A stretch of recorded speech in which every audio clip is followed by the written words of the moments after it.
Everyone, welcome to science and mathematics world. हम कौशलेंद्र खरे और आज की इस वीडियो में हम चैप्टर 4 स्ट्रक्चर ऑफ एटम की एक्सरसाइज के क्वेश्चन नंबर 12 से शुरू करेंगे। तो चलिए शुरू करते हैं। इस क्वेश्चन में दिया हुआ है कि if z is equal to 3 तो what would be the valency of the element. अब इसमें कह रहे हैं कि z जब 3 है तो बैलेंसी क्या होगी एलिमेंट की, और also the name of element. तो इस एलिमेंट का नाम भी हमें बताना है। तो चलिए देख लेते हैं इसमें। तो यदि जेड 3 है तो उसकी इलेक्ट्रॉनिक कन्फिग्रेशन क्या होगी एलिमेंट की, वो इस तरह से होगी। जेड 3 है जब, तो 2 और जितने एलिमेंट बचे जितने इलेक्ट्रॉन बचे नेक्स्ट में फॉरवर्ड हो गए तो 1 होगा। तो अब यहाँ देख लीजिए, जेड 3 है तो इसका मतलब है प्रोटॉन 3 है, प्रोटॉन 3 है तो इलेक्ट्रॉन भी 3 है, इलेक्ट्रॉन 3 है तो उसकी कन्फिग्रेशन 2 और 1 होगी। अब यहाँ देखिए, ये देखिए दो, ये न्यूक्लियस हो गया आपका, यहाँ पे 2 इलेक्ट्रॉन्स यहाँ पे हो गए और 1 इलेक्ट्रॉन यहाँ पे हो गया। तो अब इसकी आउटर मोस्ट सेल में कितने इलेक्ट्रॉन बचे? 1। आपने यदि पिछला वीडियो देखा हो तो उसमें हमने बताया था आपको कि यदि आउटर मोस्ट सेल में 4 या 4 से कम इलेक्ट्रॉन्स होते हैं तो जितने इलेक्ट्रॉन्स होते हैं वो ही उसकी बैलेंसी होती है। यदि इसका मतलब है कि यदि 4 या 4 से कम जितने भी इलेक्ट्रॉन यदि आउटर मोस्ट शेल में, तो बैलेंसी उतनी ही होगी जितनी इलेक्ट्रॉन है। तो यहाँ पे 1 है, 4 से कम है, ठीक है, इसलिए इसकी बैलेंसी कितनी हो जाएगी? 1 ही हो जाएगी। और अब इसका एटॉमिक नंबर क्योंकि 3 है, तो ये कितना, इसका मतलब नाम क्या होगा इस एलिमेंट का? तो इसका नाम होगा, पहला होता है हाइड्रोजन, फिर होता है हीलियम, तीसरा होता है लिथियम। तो लिथियम, लिथियम एलिमेंट होगा जी। तो ये था हमारा क्वेश्चन नंबर 12। अब चलते हैं क्वेश्चन नंबर 13 पे। क्वेश्चन नंबर 13 में दिया हुआ है कि composition of a nuclei of two atom species X and Y are given as under. इसमें कंपोजिशन है जो न्यूक्लियाई की, वो दो एलिमेंट, दो एटम स्पीसीज की इस तरह से दी हुई है। यहाँ एक्स है, यहाँ वाई है, यहाँ प्रोटॉन है, यहाँ न्यूट्रॉन्स है। इसमें एक्स में 6 प्रोटॉन्स हैं और 6 न्यूट्रॉन्स हैं, और वाई में 6 प्रोटॉन्स हैं लेकिन न्यूट्रॉन्स 9 है, न्यूट्रॉन्स 8 है। अब वो क्या कह रहे हैं? ये कह रहे हैं कि give the mass number of X and Y, X और वाई के मास नंबर पता करके बताओ। अब वो कह रहे हैं what is the relation between the two species, and two species में क्या रिलेशन है ये भी बताना है हमें। तो हमें पता है कि जो मास नंबर होता है वो क्या होता है? Number of proton plus number of neutron. अब एलिमेंट एक्स के लिए क्या हो जाएगा? यहाँ पे 6 आपके प्रोटॉन्स हैं और 6 ही आपके क्या है? न्यूट्रॉन्स हैं। तो यहाँ पे 6 प्लस 6 होगा, तो 6 प्लस 6 कितना होता है? 12 यूनिट हो जाएगा। तो ये हो गया आपका मास नंबर। अब वाई के लिए देख लो, वाई के लिए यहाँ पे 6, यहाँ पे देखिए 6 प्रोटॉन्स हैं और 8 न्यूट्रॉन्स हैं। तो 6 प्लस 8 कितना होता है? 14 यू। तो 14 हो जाएगा आपका इसका मास नंबर हो जाएगा। अब ये तो यहाँ पे है कि प्रोटॉन मीन्स एटॉमिक नंबर होता है। तो अब यहाँ पे देखिए, यहाँ पे सेम प्रोटॉन्स हैं और लेकिन मास नंबर अलग अलग हैं। तो इसका मतलब है same atomic number but different mass number. तो ये क्या हो गए? ये हो गए आइसोटोप्स। यही रिलेशन है दोनों में, और कोई रिलेशन नहीं है। तो ये था हमारा क्वेश्चन। अब चलते हैं हम क्वेश्चन नंबर 14 की तरफ। इस क्वेश्चन में हमें क्या करना है कि फॉर द फॉलोइंग स्टेटमेंट, इन स्टेटमेंट्स के लिए write T for true and F for false. इसमें टी ट्रू के लिए लिखना है और एफ फॉल्स के लिए सिंपली ट्रू फॉल्स है। अब देख लेते हैं पहला क्या पूछ रहे हैं। इसमें पहले में दिया हुआ है कि J Thomson propose that the nucleus of an atom contain only nucleus. अब वो कह रहे हैं कि जे थॉमसन जी ने ये प्रपोज किया था कि जो न्यूक्लियस होता है किसी एटम का, उसमें केवल न्यूक्लियस होता है। तो ये बिल्कुल ही गलत है, फॉल्स स्टेटमेंट है। इसमें हम एफ लिख देंगे। क्यों लिखेंगे? क्योंकि जे थॉमसन ने हमें एटॉमिक इलेक्ट्रॉन्स के बारे में बताया था कि उन्होंने कहा था कि न्यूक्लियस जो है वो पॉजिटिवली स्फीयर होता है और उसके चारों तरफ इलेक्ट्रॉन घूमते रहते हैं।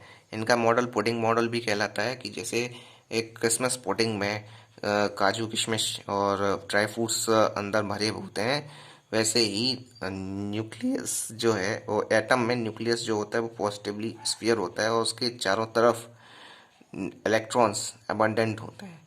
तो इन्होंने ये कभी नहीं कहा था कि न्यूक्लियस केवल उसमें nucleus of an atom contain only nucleus. ये गलत है, तो इसीलिए फॉल्स हो गया। अब चलते हैं सेकंड पे। सेकंड में लिखा है कि neutron is formed by electron and a proton combining together.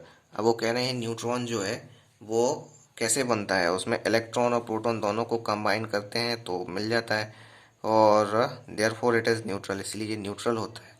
तो ये तो गलत बात है, क्योंकि न्यूट्रॉन जो होता है वो अलग से एक पार्टिकल है जो कि आपके एटम में होता है, और एटम के भी न्यूक्लियस में होता है। न्यूक्लियस में प्रोटॉन और न्यूट्रॉन दोनों होते हैं, और ऐसा कुछ भी नहीं है कि वो प्रोटॉन और इलेक्ट्रॉन दोनों से मिलके बना है, तो ऐसा कुछ नहीं है, इसलिए वो न्यूट्रल है, तो ये गलत है, इसलिए ये फॉल्स हो जाएगा। अब ये थर्ड जो कह रहे हैं कि इसमें क्या है कि the mass of an electron is about 1/2000 times that of proton. तो ये ट्रू है कि वो कह रहे हैं कि जो इलेक्ट्रॉन का मास है वो कितना होता है 1/2000 टाइम्स ऑफ प्रोटॉन की, तो ये सही है, तो ये ट्रू हो जाएगा। अब यहाँ पे लिखा हुआ है कि isotope of iodine is used for making tincture iodine which is used as a medicine. तो ये गलत है कि आयोडीन का आइसोटोप जो है वो आयोडीन का टिंचर बनाने में यूज़ होगा, जो कि मेडिसिन के लिए यूज़ होता है। तो नहीं, ये गलत है, फॉल्स है, क्योंकि आयोडीन को ही हम यूज़ करते हैं, उसका कोई आइसोटोप वगैरह यूज़ नहीं करते हैं टिंचर बनाने में, तो ये फॉल्स हो गया। तो ये थे हमारे ट्रू फॉल्स। अब बढ़ते हैं हम क्वेश्चन नंबर 15 पे। यहाँ पे हमें क्या करना है, पुट टिक, ये टिक करना है। एमसीक्यूज हैं जी जनरली, और against the choice and cross, मतलब क्रॉस कर देना है जो मतलब गलत जो हो, रॉन्ग को चॉइस पे, और 15 to 16 17 पे करना है। इस तरह से 3 क्वेश्चंस दिए हैं, और वो भी आपके क्या है, एमसीक्यूज टाइप के हैं। तो अब देख लेते हैं इसमें क्या लिखा है। इसमें क्या है कि पहला क्वेश्चन है, उसमें लिखा है Rutherford alpha particle scattering experiment was responsible for the discovery of. अब इसमें वो पूछ रहे हैं कि जो रदरफोर्ड का एक्सपेरिमेंट था अल्फा पार्टिकल की बॉम्बार्डिंग करना एक गोल्ड फॉइल पे, तो उसमें किस चीज़ की डिस्कवरी हुई थी। तो उसमें से क्या निकल के आया था, उसमें आया था निकल के एटॉमिक न्यूक्लियस। इलेक्ट्रॉन, न्यूट्रॉन और प्रोटॉन में से कुछ भी निकल के नहीं आया था, वो एटॉमिक न्यूक्लियस निकल के आया था इसमें से। अब बढ़ते हैं सेकेंड 16वें क्वेश्चन की तरफ। 16वें क्वेश्चन में दिया हुआ है कि आइसोटोप ऑफ एन एलिमेंट है। अब वो कह रहे हैं जो आइसोटोप होता है किसी एलिमेंट का, उसमें क्या होता है, सेम फिजिकल प्रॉपर्टी होती है, ये तो नहीं है, गलत है। अब डिफरेंट केमिकल प्रॉपर्टीज, तब डिफरेंट केमिकल प्रॉपर्टीज भी नहीं होती हैं। अब डिफरेंट सेम प्रॉपर्टीज होती हैं, सेम केमिकल प्रॉपर्टीज होंगी। अब डिफरेंट नंबर ऑफ न्यूट्रॉन्स, हाँ डिफरेंट नंबर ऑफ न्यूट्रॉन्स, ये सही है, क्योंकि एटॉमिक उसमें आइसोटोप में क्या होता है, सेम एटॉमिक नंबर होता है लेकिन डिफरेंट मास नंबर होता है। तो एटॉमिक नंबर डिफरेंट हो तो ये तो नहीं है, लेकिन डिफरेंट न्यूट्रॉन्स होते हैं जिसकी वजह से वो क्या होते हैं, उसके एटॉमिक मास डिफरेंट हो जाते हैं, तो ये है। अब बढ़ते हैं क्वेश्चन नंबर 17 पे। क्वेश्चन नंबर 17 में वो कह रहे हैं कि number of valence electron and Cl minus are. अब Cl जो है, Cl का जो एटॉमिक नंबर होता है वो कितना होता है, 17 होता है। तो 17 होता है ना, तो Cl का 17 हो गया। तो अब Cl का जब 17 है तो यहाँ पे कितना आएगा, 2 होगा इलेक्ट्रॉनिक कन्फिग्रेशन, फिर 8 हो जाएंगे और फिर आएगा 7। तो अब Cl माइनस है, मतलब उसने किसी से एक इलेक्ट्रॉन ले लिया है ऑलरेडी। अब ले लिया है इसीलिए नेगेटिवली चार्ज हो गया है, तो अब उसके पास एक इलेक्ट्रॉन आ गया है, तो इसका ये कंप्लीट हो जाएगा, तो यहाँ पे 8 हो जाएंगे। तो अब उसके 8 जब हो गया तो Cl माइनस में कितने इलेक्ट्रॉन होंगे, यहाँ पे 8 है, तो 8 में हो जाएंगे। अब 18 क्वेश्चन पे चलते हैं। 18 क्वेश्चन में लिखा है which of the following is correct electronic configuration of sodium. Sodium के लिए कौन इलेक्ट्रॉनिक कन्फिग्रेशन क्या है करेक्ट। तो यहाँ देख लीजिए आप, जो सोडियम है उसको Na बोलते हैं, और Na इसका एटॉमिक नंबर होता है 11। जब 11 है तो पहले शेल में रखेंगे 2, फिर होंगे 8, 10 हो गए। अब बचा कितना, 1, तो 1 आ जाएगा। तो अब ये ऐसा किसी में है, इसमें है, तो ये हो जाएगा सी 281। बाकी ये नहीं होगा, सब कुछ भी नहीं होगा। तो ये थे हमारे 18 क्वेश्चन। अब बढ़ते हैं हम अपने आखिरी क्वेश्चन की तरफ, जो कि है आपका 19 क्वेश्चन। इस 19 क्वेश्चन में हमें इस टेबल को कंप्लीट करना है। इसमें एटॉमिक मास दिया, नंबर दिया है, फिर मास नंबर दिया है, number of neutrons, number of protons, number of electrons और नेम ऑफ एलिमेंट स्पीसीज लिखनी है। सबसे पहले हम देख लेते हैं यहाँ पे कितने क्या लिखा है। यहाँ पे लिखा है atomic number 9, number of neutron 10। तो मास नंबर क्या होगा? मास नंबर होता है आपका जो नंबर ऑफ प्रोटॉन क्या होंगे, प्रोटॉन जो एटॉमिक नंबर होता है ना उसी के इक्वल होता है, तो नंबर ऑफ प्रोटॉन भी यहाँ पे 9 हो जाएंगे। अब देखिए यहाँ पे मास नंबर क्या होता है, मास नंबर होता है number of proton plus number of neutrons, इसीलिए ये हो जाएगा 19। अब नंबर ऑफ इलेक्ट्रॉन्स कितने होते हैं, नंबर ऑफ इलेक्ट्रॉन्स प्रोटॉन की संख्या के बराबर ही होते हैं, इसीलिए 9 हो जाएंगे। अब ये नाइम, अब इसमें कह रहे हैं name of electronic atomic species, तो अब ये जो 9 नंबर पे कौन सा आता है, तो वो आता है फ्लोरीन, तो ये फ्लोरीन हो गया।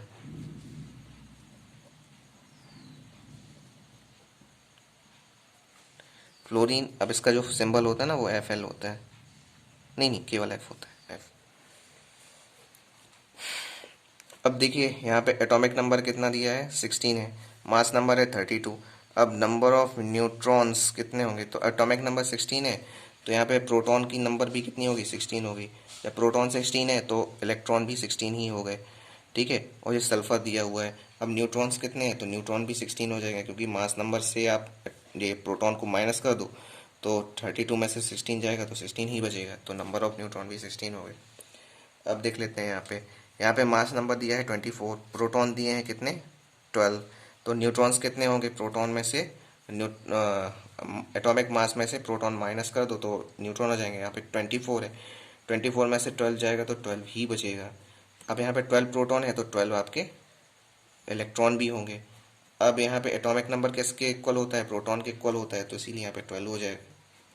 अब 12 नंबर पे क्या आता है, 12 नंबर पे आता है आपका मैग्नीशियम, मैग्नीशियम, मैग्नीशियम का Mg होता है, सल्फर का होता है S, फ्लोरीन का F बता दिया।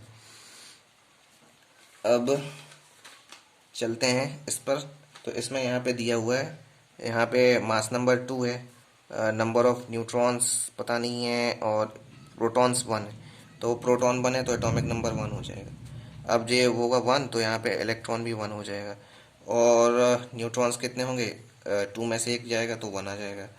तो अब ये क्या हो जाएगा, ये है ड्यूट्रियम, ड्यूट्रियम,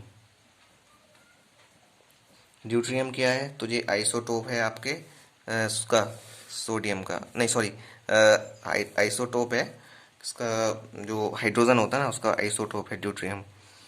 अब देखते हैं इसमें, यहाँ पे मास नंबर 1 है, न्यूट्रॉन्स कितने हैं, 0 हैं, प्रोटॉन्स 1 है, और ये इलेक्ट्रॉन 0 है, तो ये इसका एटॉमिक नंबर कितना होगा, प्रोटॉन के बराबर होता है, तो यहाँ पे 1 आ जाएगा। अब ये क्या है, 1 प्रोटॉन में है, तो ये आपका हाइड्रोजन ही होगा, जेनाइन। तो ये थी हमारी टेबल, आप देख लीजिए इसे, इसमें मैंने सारी चीज़ें एक्सप्लेन करके बता दी हैं आपको। आई होप आपको समझ में आ गई होंगी। और भी क्वेश्चंस देखने के लिए हमारे चैनल को सब्सक्राइब कर लें, और इस वीडियो को आप अपने दोस्तों के साथ भी शेयर करें, और कमेंट करके हमें ज़रूर बताएं कि आपको ये वीडियो कैसा लगा और आप क्या देखना चाहते हैं, क्या आपको समझ में नहीं है, आपकी क्या क्यूरीज है। मिलते हैं अगले वीडियो में। गुड बाय, जय श्री राम।